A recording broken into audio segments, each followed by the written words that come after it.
Morning আমার সকল বন্ধুদের। সবাই কেমন আছো? আশা করি তোমরা সকলেই ভালো আছো। আমিও ভীষণ ভালো আছি। তো কালকে না খুব ঝড় হয়েছিল, যার জন্য ঝড়ে আমার লাগানো ভুট্টা গাছগুলো সব নষ্ট হয়ে গেছে।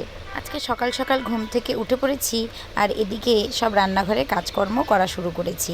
আজকে না জানো তো মেয়েদের স্কুল নেই, যার জন্য আমার মনটা আজকে ভীষণ খুশি।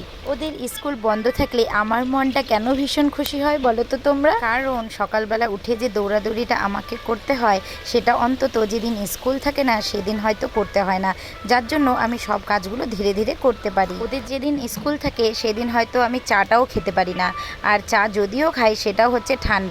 তো আজকে আমি শান্তি করে একটু চা খাবো।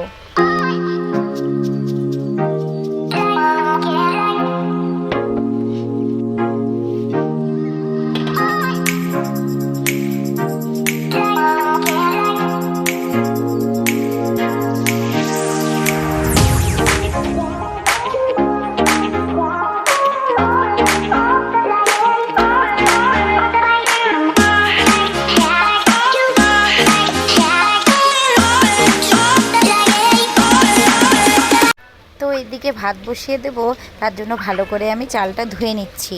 চালের মধ্যে না অনেক সময় দেখবে একটু বেশি সাদা সাদা পাউডার থাকে, সেটা না সব সময় আমাদেরকে ভালো করে ধুয়ে নিতে হয়, তারপরেই রান্নাটা করতে হয়।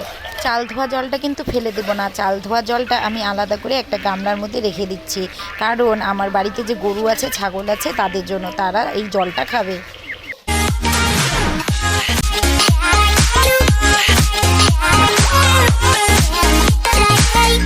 তো এদিকে আমার মোটামুটি প্রায় চাটা হয়ে গেছে, আর আমি চলে আসলাম হচ্ছে দোকান থেকে একটা চানাচুরের প্যাকেট আর কিছুটা মুড়ি কিনে নেব। সকালবেলা মেয়েদের স্কুল থাকলে মুড়ি দিয়ে চানাচুর দিয়ে সুন্দর করে মেখে না চাটা আমার খাওয়া হয় না, তো ভাবলাম যে আজকে একটু মুড়ি দিয়ে আর চানাচুর দিয়ে ভালো করে মাখবো, মেখে আমি চা দিয়ে একটু শান্তি করে বসে খাবো। তো এটা আমার নিজের সংসারটা তো আর অন্য কারো না, তার জন্য সংসারটাকে ভালোবাসতে হবে, আর ভালোবেসেই আমাকে সব কাজ গুছিয়ে নিতে হবে। প্রতিটা সংসারেই কিন্তু ঝগড়াঝাটি হয়ে থাকে, আর সংসারে যদি ঝগড়াঝাটি নাই হয় তাহলে সেটা সংসার হলো কি করে?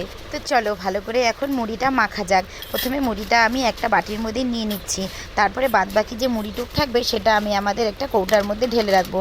আর এখানে দেখো 5 টাকা দামের চানাচুরের প্যাকেট, এটা কিন্তু খেতে বেশ ভালো। তো এই যে বাটির মধ্যে চানাচুর আর মুড়ি নিয়ে নিলাম, আর তার সাথে নিয়ে নিচ্ছি একটু সরষের তেলটা দিয়ে আমি ভালো করে মেখে নিচ্ছি। আর এই যে আমার চাটা প্রায় হয়ে গেছে, তো 1 কাপ চা আমি নিয়ে নিচ্ছি। তো আমার এখানে চাটা হয়ে গেছে, আর আমি চাটা এখন 1 কাপ নিয়ে নিলাম, আর আমি এই যে টেবিলে বসে পড়লাম, আর মুড়িটা আমি সুন্দর করে মাখলাম সরষের তেল আর চানাচুর দিয়ে। তো এখন আমি খাচ্ছি। তো তোমাদের কার কার সকালবেলা এরকম 1 কাপ চা আর তার সাথে চানাচুর মুড়ি খেতে ভালো লাগে, তোমরা অবশ্যই কমেন্ট করে জানাবা।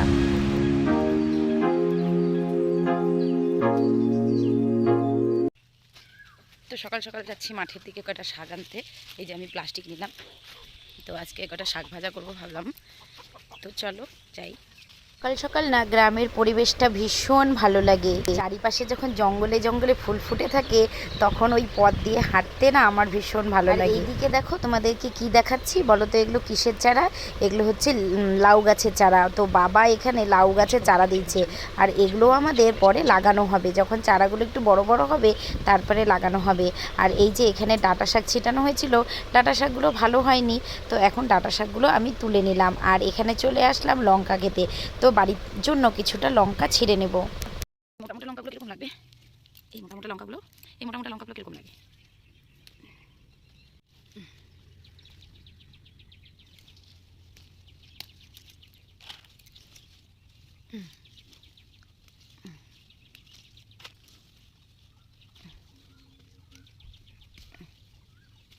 কি সুন্দর কুমড়ো ফুলটা হয়েছে।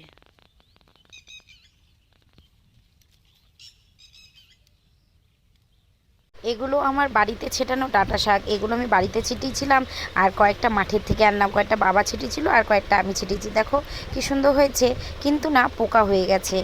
মাঝে মধ্যে অনেক রকম শাক ভাজা বেশ ভালো লাগে। নানান পদের শাক তুলে নিয়ে সেটাকে ভালো করে ধুয়ে নিয়ে রসুন পেঁয়াজ দিয়ে আর কাঁচা লঙ্কা চিড়ে দিয়ে ভাজা করলে কিন্তু বেশ ভালো লাগে। তো এই যে একটা কুমড়া ছিল, তো সেই কুমড়াটা আমি আজকে রসুন পেঁয়াজ আর লঙ্কা দিয়ে ভেজে নিচ্ছি। তার সাথে একটু পরিমাণ মতো লবণ দিয়ে দিলাম আর তার সাথে সামান্য একটু হলুদ দিয়ে দেবো। আর এখানে শাকটা আমার ভালো করে ধোয়া হয়ে গেছে, আর আমি এখন শাকটা সরষের তেল দিয়ে ভাজা ভাজা করে নেব।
বন্ধুরা, আমার এই ছোট্ট ব্লগটি তোমাদের কীরকম লাগলো? যদি ভালো লেগে থাকে তাহলে অবশ্যই লাইক কমেন্ট শেয়ার করবে। আজকের জন্য এখানেই শেষ করছি, টাটা।